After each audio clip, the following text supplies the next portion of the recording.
The title is The Truth Cannot Be Silenced. Because through the messenger may fall, the message of God's truth lives forever.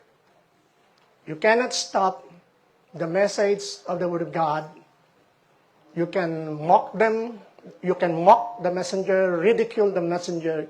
You can behead the messenger. You can shoot the messenger. But the message of God's truth lives forever. Okay? So in Matthew chapter 7, verses 1 to 5, it's our text. It said here, "Judge not, that you be not judged.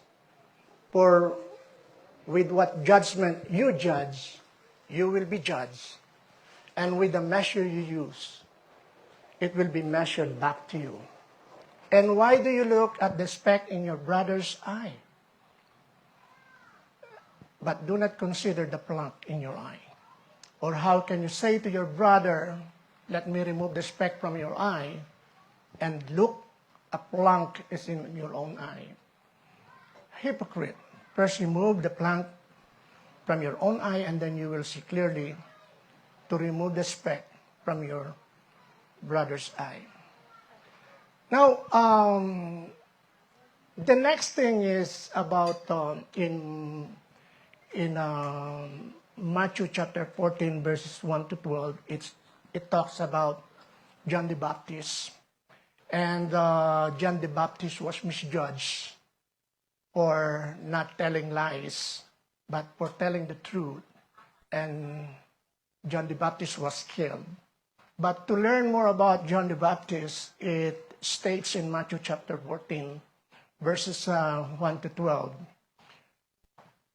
So these verses in Matthew chapter 14, verses 1 to 12, it's about John the Baptist. When King Herod, because King Herod beheaded the John the Baptist, when he was heard about the ministry of Jesus Christ, people are coming to him, people are being enlightened, people healed, miracles happened. And King Herod, thinking that it's John the Baptist who rose from the grave. So King Herod knew about the Torah. He knew about the Bible. He could not be a Sadducee because Sadducees cannot believe in the resurrection. He could have the same belief of the Pharisees that believe in the resurrection, and he was thinking that Jesus Christ was the bumangon muli, rose from the grave. And what happened why John was beheaded is because John told Herod that it is unlawful for him to take the wife of his brother. He has a brother, Philip. The brother's name is Philip. And the wife of Philip was Herodias. Herodias was a daughter of one of their brother, not of the same mother. Herodias was actually the niece, pamangkin, King Herod. And then this Herodias divorced his husband Philip, and then Herod took the wife of his brother, and John the Baptist said, it is unlawful for you to take your brother's wife. And because of that, Herod was very indignant. He wanted to kill John, but he feared that from the people, because the people may, it might cause uprising or rebellion from the people, and so he did not want to kill John the Baptist. But one time, when it's during his King Herod's birthday, King Herod was so pleased when the daughter of Herodias, the name was not mentioned. That daughter wasn't mentioned. But in the book of Josephus, which is the Jewish historian, the name was Salome. So Herodias danced, played TikTok to King Herod, nag-TikTok siya. And Herod was so pleased because of the TikTok dance of the daughter of Herodias. And because it's because of his foolishness that said, whatever you want, siguro lasing na si Herod, no? Whatever you want, I can give you even half of the kingdom. And then, upon the direction of this daughter's mother, Herodias said, ask the king to get the head of John the Baptist and put it in a platter. So imagine, you mothers have good or bad influence to your daughter. You have greater influence to your daughter. So this daughter asked the head of John the Baptist, and because Herod cannot back out from what he promised, and people heard what he said of his oath, he sent soldiers to beheaded John the Baptist. And John the Baptist was dead. The disciples took his body, buried it, and went to tell Jesus. Now, we will talk about a man who lived a very courageous man.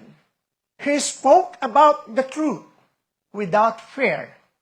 A man who prepared the way of the Lord, John the Baptist. And John's life was not easy. If you tell the truth about the Word of God, it's not easy because the world will judge you.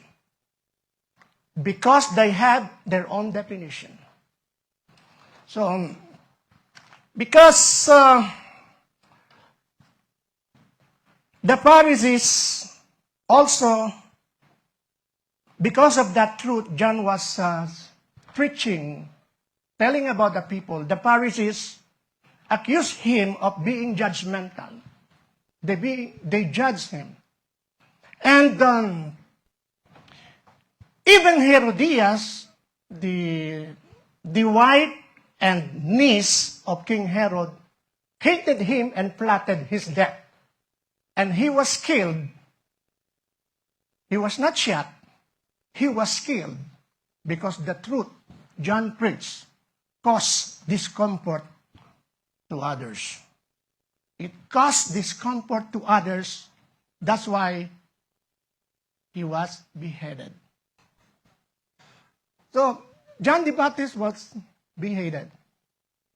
And he was killed because the truth John preached caused discomfort to others. Amen? Kaya, here lies a tension for us. In Matthew chapter 7, verse 1, do not judge, or you too will be judged. Many think it means to be silent. It means to be quiet about sin. No, it's not. But John shows us that do not judge does not mean not to speak the truth. It means not to be hypocritical, but instead declare God's truth with humility and courage. John's mission is to prepare the way of the Lord. When you see something is telling you the truth, that could be the day of your salvation. If you don't know about God, when you heard someone preaching about the truth, it could be the day of your salvation. That's why it said, today, if you hear His voice, do not harden your heart. In the Old Testament time, they have to take a rest during the Sabbath. The Sabbath day is the day of their rest, and they were not told to do work or they will die. So, that's on the Sabbath day in the Old Testament. In the New Testament, Jesus said, I am the Lord of Sabbath.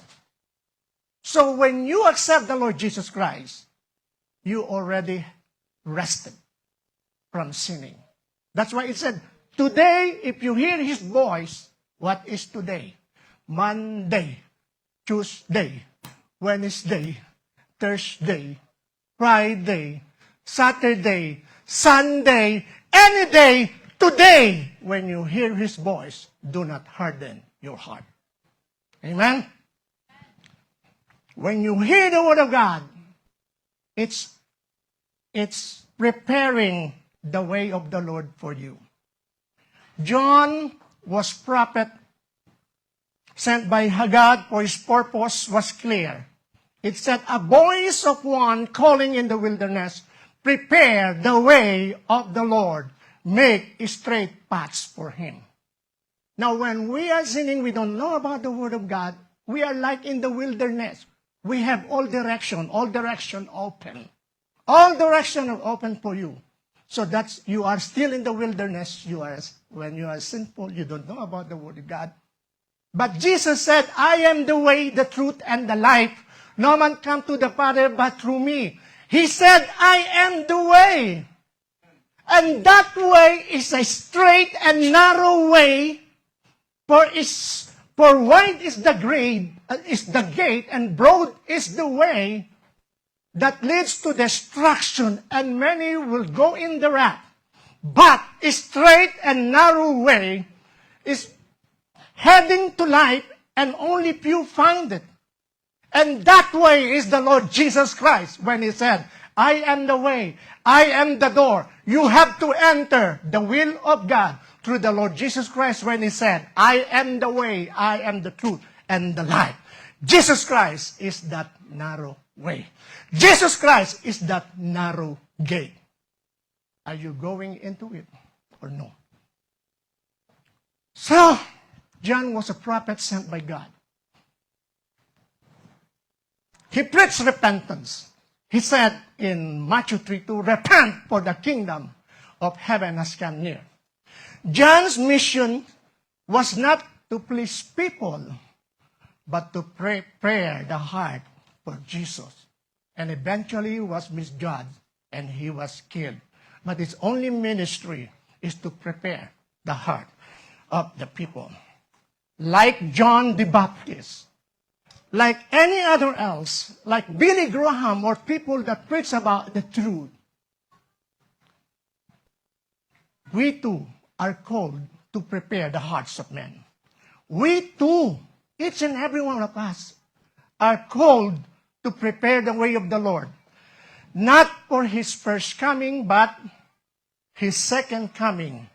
Our message must not be watered down.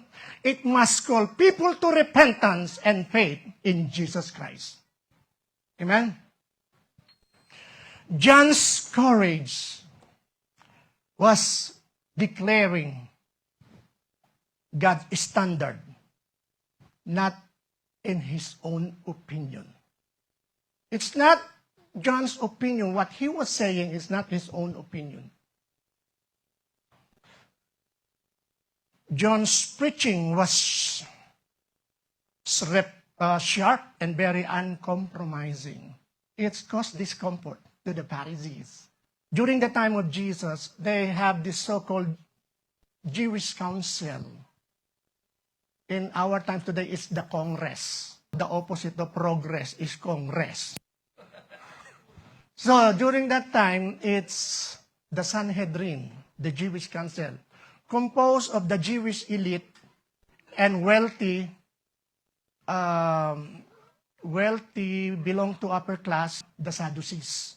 They actually the one who manage the administration of the temple, the Sadducees. They are wealthy. And then the other sect is the Pharisees, composed of laymen, the ordinary people, that very strict in Torah, in the law of God. They are called Pharisees. And the other sect is the Herodians. The Herodians are the followers of King Herod, and they worship the emperor. And the other sect is the Essenes. The Essenes, they live in near the Qumran cave. They are the Essenes. They sell everything they have, and they live in that very isolated place near the Qumran cave. He rebuked the Pharisee. Imagine, John the Baptist rebuked the Pharisee when he was, "You brood of vipers." Kaya nyo sabihin yan? Kayo'y mga ahas. You brood of vipers. Who warned you to flee the coming wrath? He even confronted the king. Oh, hindi siya nagpatumpik-tumpik. Tagalog. No? Hindi siya nagpatumpik-tumpik. He warned King Herod. And it said, it's unlawful for you to take your brother's wife. And many people said John was judgmental. You're judgmental, John. You judge me, John. But was he? Was he judgmental? No. He was declaring God's standard, not his own opinion. And here is the heart of the message that I want you to hear today. God is the source of the moral absolute. Without the absolute, without the reference of what is good and what is evil, without the reference and you define what is good and what is evil, magiging anarchy na lang tayo. Kung ano na lang maisip mo, so yun ang susundin mo. Huh? That's why God is the source of moral absolute. He defined what is good and what is evil. He created man and woman and gave them their identity. God did not give them the culture. God did not give them, Adam and Eve was not given a government, but a government of God, not our feelings. But when people redefine morality, they are committing the same sin of Adam and Eve. They were told, of every fruit of the garden you can freely eat, but of the fruit of that tree that is in the midst of the garden, you cannot eat that, because that tree is a fruit, the fruit of that tree is the fruit of knowledge of good and evil, and when you eat that, you will surely die. And Satan said, no, if you eat that fruit of redefinition, you will become like God. Why? Because when you redefine something outside of the moral absolute of God, you become like God. You are God.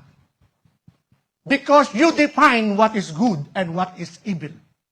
That's why we need a moral absolute to define what is good and what is evil. So, they eat from the tree of the knowledge of good and evil, saying, it's like they were saying, they were told not to eat that because it's not good for them, it's bad for them, and it's evil to do that. It's like they were saying, I will define right and wrong for myself. I will be like God. This is not freedom. This is rebellion. And rebellion always leads to death.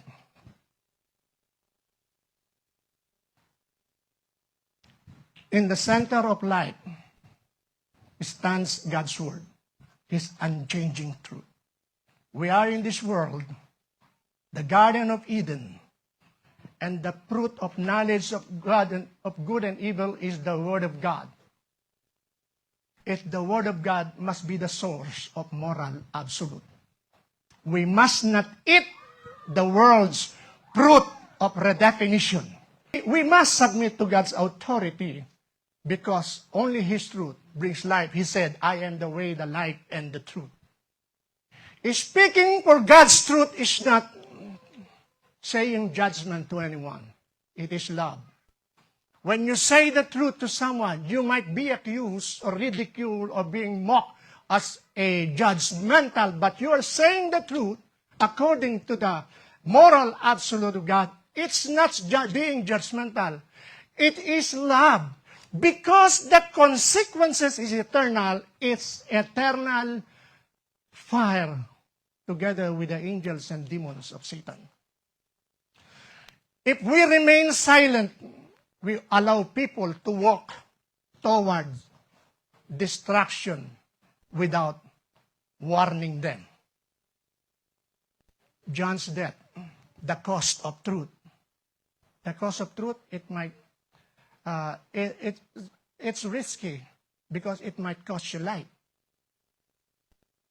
Herodias hated John because he explored her sin. Pinakita niya yung kasalanan. During her, King Herod's birthday banquet, her daughter danced and praised the king. And Herod, in his foolishness, promised her anything. Prompted by her mother, she asked, "Give me the head of John the Baptist on a platter." And so John was beheaded, not for a crime, but for the truth. John's voice was silenced by men, but honored by God, because Jesus himself said, "Among those born of woman, there has not risen anyone greater than John the Baptist." Truth tellers may be canceled. You may be mocked. You may be even shot, even killed, because you're a truth tellers, and then the people that lives in darkness, they don't want that. But they are never forgotten by God. The death of the righteous is not being wasted. When you suffer that, it's God's sovereignty. Because everything happened for a reason. All things work together for good to them that love God. They might kill you, but you are never forgotten. If someone died, though the messenger may fall, the message of God's truth lives forever. There will be more. John the Baptist will rise up and stay for the truth. Amen? Truth tellers, we are a truth tellers. We side with the light. Because people that lives in darkness, they don't want to hear the word of God. They don't want to include you in your group because you are the light. And their sin, their darkness, their darkness are being explored when you are with them because you are the light. That's why they say all manners of evil, accusing you of anything. They will do the character assassination and sometimes assassination, real assassination. Amen? So our call is this. Do not judge hypocritically, but declare the truth boldly. Amen? In Matthew chapter 7, verse 1 to 5, this is not a license to stay silent for sin. It is a warning against hypocrisy, removing the speck in another's eye while ignoring the plank in our own. We will only have that effectiveness to tell truth about God if we look upon ourselves first. Amen? When you accuse of someone of being this and that, when you point your finger, how many fingers are pointing at you? When you point your finger to someone, oh, you're a sinner. You know, we don't have the right to point our finger to someone else sinner because a sinner cannot convict a sinner like himself or herself. Because the Bible said, all have sinned and fall short of the glory of God. We're all sinners. But the only difference is we have the covering. Because that sinner is in us, but God did not see that sin when you accept the Lord Jesus Christ, because the blood of the Lamb covers your sin. Amen? When Adam and Eve sinned, they were told not to eat of that fruit of redefinition. They sinned, and God said, you will surely die when you eat that. But God loves them. They did not die physically. But when they saw themselves naked, what they did? They get fig leaves. They made fig leaves because when they eat the fruit of the tree, nagkaroon sila ng consciousness. Abay, nakahubad pala. Ay! I'm naked. Ay! They have that consciousness when they sin. And they made fig leaves. Out of fig leaves, they made a covering for themselves. But it's not counted in the sight of God. It's not counted. That's why when people sin, they made many contributions, a lump sum of money, and they become a member of the charitable organization. Righteousness of God is not like that. You're just covering your sin with fig leaves. So, what God did, they cover them with animal skin. Animal skin, they covered them. What happened to the animal? If you get the animal skin, what will happen, Pastor? What will happen? Of course, that animal will die to get the skin and cover for the sin of. This is, the guilty party is Adam and Eve. And the animal is not guilty. But he suffered. He died because of the sin of others to cover their sin. Jesus Christ is the Lamb of God that was killed not for his sin, because of our sin, and his blood became our cover. That's why it said, accept the Lord Jesus Christ, and you will be saved, because that Savior, his covering is through his blood. Amen? Jesus Christ was given by the Father himself. It's not us who provide Jesus Christ. It's not men who provide Jesus Christ. Jesus Christ is the salvation. Amen? That's why it said, you cannot lose your salvation because it is not you who provided that. It's God, the Father, who provided Jesus Christ, our salvation, for us. But that package, it has a deal. It covers with warranty and maintenance. What I mean is obedience. You will have to do something. Even that salvation is already there. You cannot lose that because that salvation is Jesus Christ and provided by the Father for us.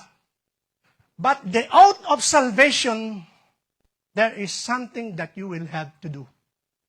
I remember the preaching of Brother Braden about the harlot, Rahab. Rahab belonged to Jericho. The two spies came, and they were terrified because the Israelites will annihilate them. But Rahab said, don't kill me, because I did good things to you. Don't kill me. And also my brothers and my sisters, my relatives, don't kill me. And the two spies said, we will not kill you.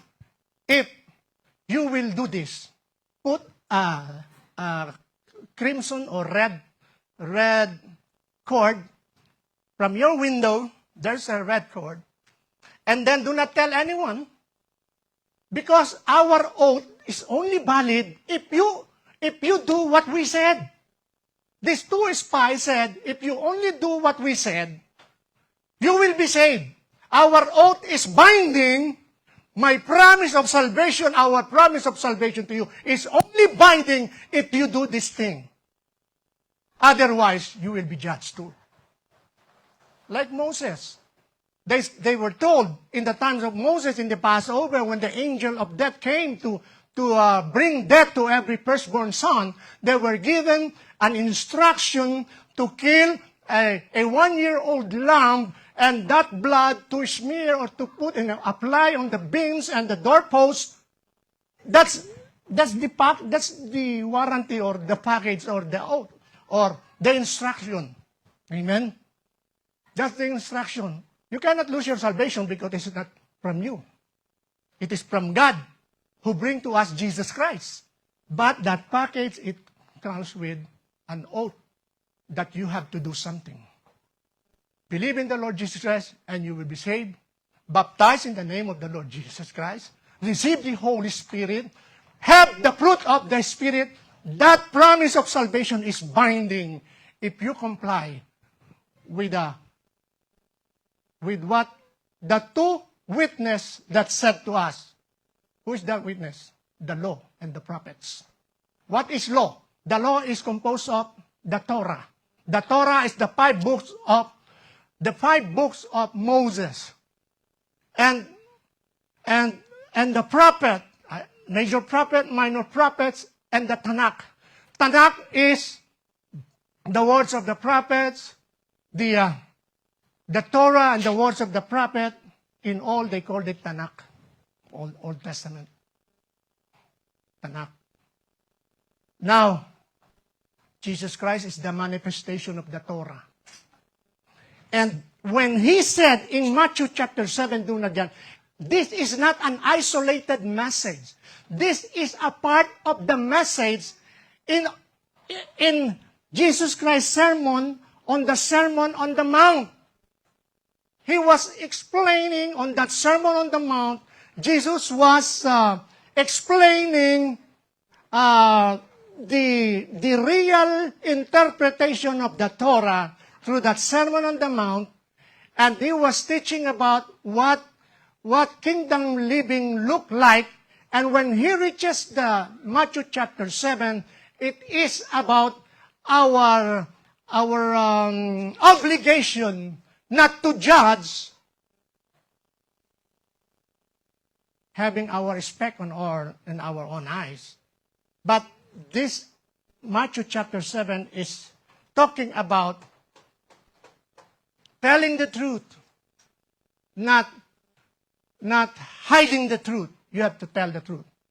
So, our call is not to judge hypocritically, but declare truth boldly.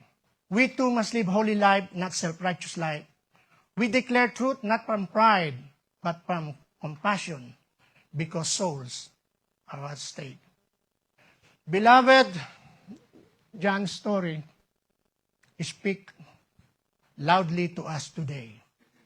When you speak God's truth, some will repent, but others will resist. Some will welcome it, others will accuse you of judging. But truth is not optional. Silence from sin is not love. True love warns, corrects, and points people to Jesus. Like John, we are called to prepare the way of the Lord. His head was taken, but his testimony still lives. May our lives too be a voice crying in the wilderness, repent, for the kingdom of heaven has come near. Let us not be afraid to stand the truth. God is the source of all morality. He defines who we are. Jesus Christ was given to us. Look at this. When the Israelites were commanded to kill a lamb in the time of Moses, when the angel of death, before gunning down to kill all the firstborn in Egypt, they were given a commandment to kill a 1-year-old lamb. And that killed lamb, it has to be taken away the blood. And that lamb Isusugban nila yun. They will grill. And they will eat, inside the house, they will eat the flesh of the lamb together with bitter herbs. And so that's the instruction. The salvation is that lamb, but it envelopes with warranty or instruction. Okay? And the blood has to apply on their doorposts and on the beam. Look at the doorpost. You know about the door, right? The doorpost is the two sides, and the beam is on the up. The blood is being applied on the doorpost, left and right, and on the beam. When you connect the dot, connecting all the dot, it's a triangle going up. This is the Passover of man. Man will do something for their salvation. When you connect the dot, it's a triangle going up. When Jesus died, Jesus is the Passover given by God for us, that He died because it is for our benefit. And He was put on the cross and crucified where the blood are. The blood is on the left and on the right and on His foot. It is a triangle when you connect the dot. It is a triangle going down. This is the Passover made by God for man. The Passover made by man to God is during the time of Moses. The triangle is going up. Jesus sent for us the Passover made by God for men. The cross is going downward when you connect both triangle, the blood of Israel. Because Israel is the son of God. They are the family of God, and we are only adopted because we also accept the Lord. We become a family. We are not the real family. We become a part of the family because we have that adoption.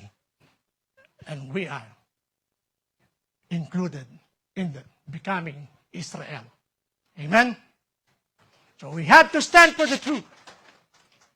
Fathers, your family is your Garden of Eden. You have to cultivate. Your ministry is to cultivate that garden. You are the Adam in your family, in your garden. So become like, not like Adam, but become like the second Adam. The fruit of the tree of knowledge of good and evil must be in the midst of your garden, must be in the midst of your house, and that is the Word of God. Amen? Seek first the kingdom of God and His righteousness, and all these things shall be added to you. When you obey the Word of God, you will be blessed. Thank you, Lord. There are reflection questions. Do I remain silent about sin because I fear being called judgmental? Have I allowed the world to redefine what God already defined as truth? Am I preparing the way of my family, workplace, and community by speaking His truth in love? Let us not be afraid to stand for the truth. Through the messenger may fall, the message of God's truth lives forever. Praise the Lord. Amen.